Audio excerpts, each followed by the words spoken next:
Hello and welcome to our futures video here, even though there's only the Elite Eight left here in the NFL. Matt Brown, Steven Andress over at thelines.com. And Steven, don't know if we have a ton of actual plays to recommend here, but what I can say is we will at least walk through what is available out there, give you any kind of updates as to how things moved after we got through Super Wildcard Week, and we move into 2 games on Saturday, 2 games on Sunday, and we are looking at a couple of teams coming out of their buys that they got overall in the Ravens. And the 49ers have not seen them play in a couple of weeks, and we know both teams rested starters for the most part and all of that. So we're a little rusty on handicapping those teams and seeing what they're all up to here. Ravens 9.5-point favorites over the Texans, and 49ers 9.5-point favorites over the Packers. Yeah, they're at the top of the Super Bowl odds for a reason, Matt. I mean, when they're that big of a favorite in the divisional round, it's going to be, in all likelihood, those two teams getting at least to the Final Four here in the conference championship weekend. So when we're talking about potentially looking for value down the board, we're going to need some teams to string a couple of games together and some tougher matchups for sure that are nowhere near that level of favorite as the Niners and the Ravens are here going into the divisional weekend. Yeah, if you guys are one of the markets that has opened up, over at DraftKings, you can go in. They've opened up the Super Bowl MVP market over there, Steven. And this is one of those, it's one of those novelty bets that I actually think that you can, if you have a strong conviction. I actually don't this year as to what team I think is going to be in the Super Bowl or win the Super Bowl. But if you do have a strong conviction, currently Lamar Jackson's plus 310, Brock Purdy's plus 380, Josh Allen's plus 550, Mahomes is 8-1, Goff is 12-1.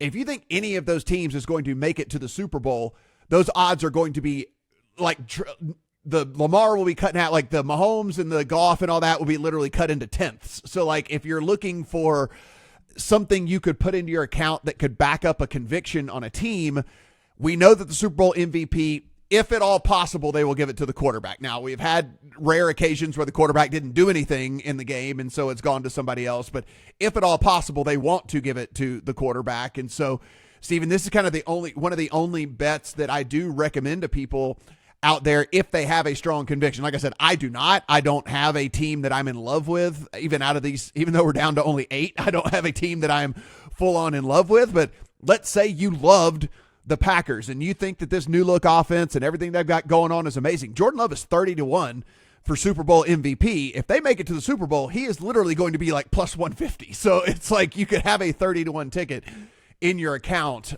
if you have conviction on any of these teams. I actually did bet a couple of these, and to me, it's just, they're like pizza money, lunch money bets, trying to take some of these non-quarterbacks who I think are going to be much shorter odds if their team gets to the Super Bowl. And I'll hone in on my favorite team because they're huge favorites now to win the NFC, the San Francisco 49ers. They are minus 190 in some places to get to the Super Bowl because they're about a 10-point favorite against the Packers. And if you listen to Eli Hershkovich on the Beat the Closing Number pod, he thinks the Lions are at least in danger of being upset this weekend against the Bucs, with the Bucs having a great defense and the Lions having a not so good defense. So if that's the case, the Niners are going to be double-digit favorites again in the NFC Championship game if it is the Bucs, and at least pretty solid, between 3 and 7 point favorites if they face the Lions, in my opinion. So if the Niners do get to the Super Bowl, then some of these numbers on guys I've bet: Deebo Samuel 50-1, Brandon Ayuk 55-1, George Kittle 150-1 is out there for Super Bowl MVP, and then a flyer on a defensive player, Fred Warner, who's in my opinion their best defensive player. You can find a 200-1 on him, but that Kittle number is kind of Looney Tunes to me. Like, I know a tight end has never won Super Bowl MVP, but any given week, you don't know which 49er is going to get the chunk plays, the touchdowns, etc. And if it is the Ravens that they face, well, it was Kittle that they featured in that matchup against the Ravens to the tune of 7 catches for 126 yards on 10 targets. So there's at least a path here, at least a case where we've already seen him do well against the other contender in the AFC. And Christian McCaffrey, I think, if you're into trends, you're going to hate this because the Super Bowl MVP winner has not been a running back since Terrell Davis in 1998. But I think we'd all agree CMC's just as much of a receiver as he is a running back. He's a bell cow. He's a do-it-all. He's 8-1 right now. I think that is one team in particular, Matt, that is interesting to try and beat the quarterback if they're going to win the Super Bowl, because it seems everybody still doesn't want to give Brock Purdy credit for when they win games. And why would that change potentially in the Super Bowl as well? Well, and if we're just being fair, right, like it is very much within the range of outcomes for that team, for Brock Purdy and the 49ers to win the Super Bowl. Brock Purdy finishes with, let's call it 245 yards passing, but 70 of them go to McCaffrey. He runs for another 110 on top of that and scores a touchdown or two. Like, even though Purdy would have like a nice little stat line and in years past perhaps would just be the obvious choice for MVP, if a bulk of his yardage goes to McCaffrey through the air, which we know is very possible and we've seen multiple times this year as it is already, and McCaffrey goes for triple digits running the ball in the game as well, we know he's going to get a touchdown. He scores every single game. So there's going to be a touchdown in there as well.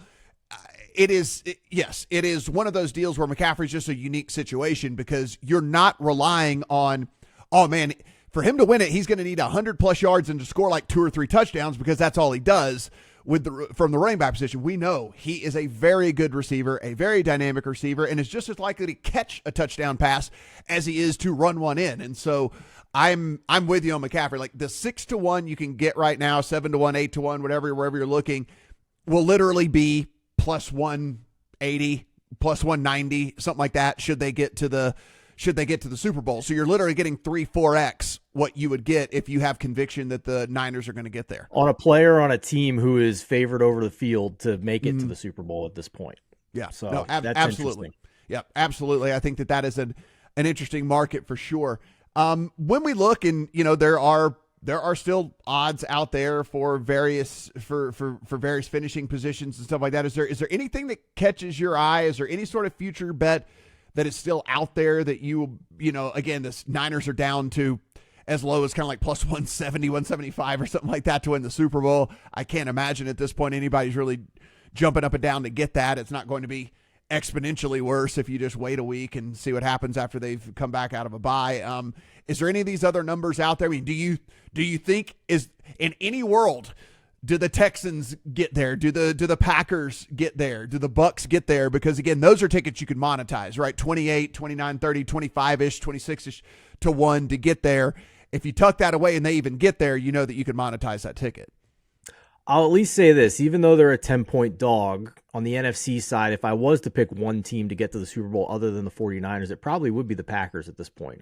They scare me more as a Niners fan than the Lions and their poor defense and the Bucks and their very good defense. So, and the Bucks' mediocre offense. So I think if the Packers pull an upset, they're probably going to the Super Bowl. So I'll say that, but I don't see it unless we get all this rain and potentially wind that they're talking about in the Bay Area. We don't know for sure yet, so we got to monitor that, and we'll talk more about that on the Megapod. The team that I think is worth a discussion, Matt, is the Kansas City Chiefs. We have not seen it yet from Lamar Jackson in the playoffs. Maybe we will. Narrative Street is going around Baltimore media right now that they're, Lamar's got that look in his eye. He's totally focused. Like, come on. Like, that doesn't mean anything. We'll see if he can, get over the hump here. He's probably going to beat the Texans. I will concede that. But then the real test comes against either Kansas City or Buffalo. And I at least want to mention Kansas City's prices right now at 7-1 to win the Super Bowl and plus 330 is available to win the AFC. Because of all of the injuries that Buffalo is dealing with on the defensive side of the ball this week, Matt, it's pretty bad. Rasul Douglas is going to be back, which should help, but they are dealing with a ton of injuries on defense here. And even though it's going to be a home game, it's still 2 extra days of prep that Kansas City gets over Buffalo when they played Saturday and Buffalo played Monday here. So I'm not in love with Kansas City, but it seems to me the path has gotten a lot easier than what we expected for Kansas City to get at least to the AFC Championship again. Yeah, I think the number's just not right on the Lions. I mean, like you're looking at 9-1, and it's still, for me, I would, given that defense that they've got, I would need a bigger number than that. But I will say it broke about perfectly for them. If you look at this, I mean, getting the Bucks is a pretty good scenario for them because they have an elite offense, and so an elite offense can still get at a really good defense. And if you do have a weakness, which is their defense, if you were picking any team left in the playoffs to go up against, you would pick the Bucks, right? I mean, like of any team that's still left, you would want that offense to go up against your defense as opposed to anybody else that's left in the playoffs. And so right. I think that the Lions' path has at least gotten a little bit more interesting given the fact that they got the Bucks. And I think for them, kind of got the best case scenario for them in all of this. And so I don't love the number on them, but it's at least mildly intriguing to me at this point, given what we know about this Lions team. Yeah, I can't disagree with you there. And I hear some of the arguments that Eli has made on his show. And with the full disclosure, I bet Lions -5.5 when it opened. Mm-hmm. And a little bit of that was narrative street for me. I'm going to be honest with you. Well, it's moved a point in your favor, by the way. I mean, like, that helps. Yeah. We're sitting 6.5 doesn't always work now. out in the end. Yeah. You and I can attest to that more than most people. But let's think about this. Last week's game, first home playoff game in 30 years. All the pressure in the world. Jared Goff against his old team. All the pressure in the world. Like the weight of the city was on that team. And they squeaked it out by a point. Like this is house money for Detroit at this point. Like they're playing with house money. I think they're going to play so clean, so loose. Dan Campbell's probably going to be aggressive. Now that can, there's two sides of that coin, but at least I'm confident that he'll make the right decision in those high leverage spots. And I'm not so sure Todd Bowles will. I mean, he's Mr. Conservative on the offensive side, even when he's down in games. So, I just think that Detroit is going to have a much better chance of having a ceiling performance this week than they did last week against the Rams. And then with all that pressure, they came out and just, executed Ben Johnson's script to perfection in the first quarter and a half and just blitzed the Rams and scored every time in the red zone, their first 3 trips in there. And so I was very impressed with how they dealt with pressure, and now all the pressure's off, in my opinion. So again, that's just total one man's opinion, narrative street, no numbers to back it up. Certainly acknowledge the poor defense, but I think you're going to get I think you're going to get an even better performance from the Lions this week. Yeah. What do we think about? And there's a market out there for winning division for the Super Bowl. The NFC North has 2 teams that are left. So you have the Lions and you have the Packers. It's plus 650 for one of those 2 teams to make it to the Super Bowl and win. That's an interesting little just wrinkle bet that's out there. But I guess the real question for me, you Steven, AFC -120, NFC -115. If we think that the Niners make it to the Super Bowl and any other team from the AFC ends up upsetting the Ravens, the Niners are going to be a much bigger favorite on the money line than -115. Points. Yeah, 4+ point favorite. Yeah. Like they are going to be a much bigger favorite than -115 on the money line. And so I thought that one was at least mildly interesting to me. If we do believe that the 49ers are the class left of the play, and I do, I think they're the class team left in the playoffs. This is no slight on the Ravens. I think the Ravens are fine. I just wonder about these teams that aren't near as multiple as what the 49ers bring to the table, right? And like we know, they can run it with the best of them.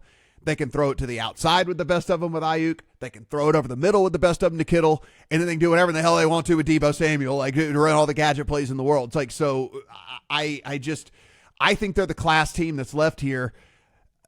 -115 on the NFC is, if you believe it's going to be the Niners, is a pretty interesting proposition too. I mean, that's basically implying that they're going to be like a 1-point favorite in the game, right? Right. Essentially. So Yeah, I could get behind that. Yeah. I could get behind, the minus 190 favorite to get to the Super Bowl to be, minus one base, almost a pick 'em in that game when I know for a fact that no matter who they play in the Super Bowl, they're at some point, even if it's the Ravens, they're going to probably be 3.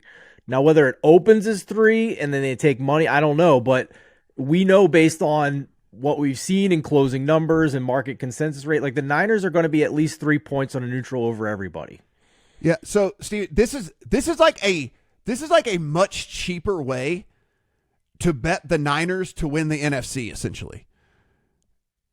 Because well, no, you still need them to win the Super Bowl to cash the bet, but you could hedge it. Yes, well, right, but you could hedge it. Yes, it's like it's one of those things where it's like if you bet them to win, if you bet the Niners to win the Super Bowl currently right now, as it is anyway, it's still only plus 175, right? Yeah. If they lose somewhere along the way, that bet is dead.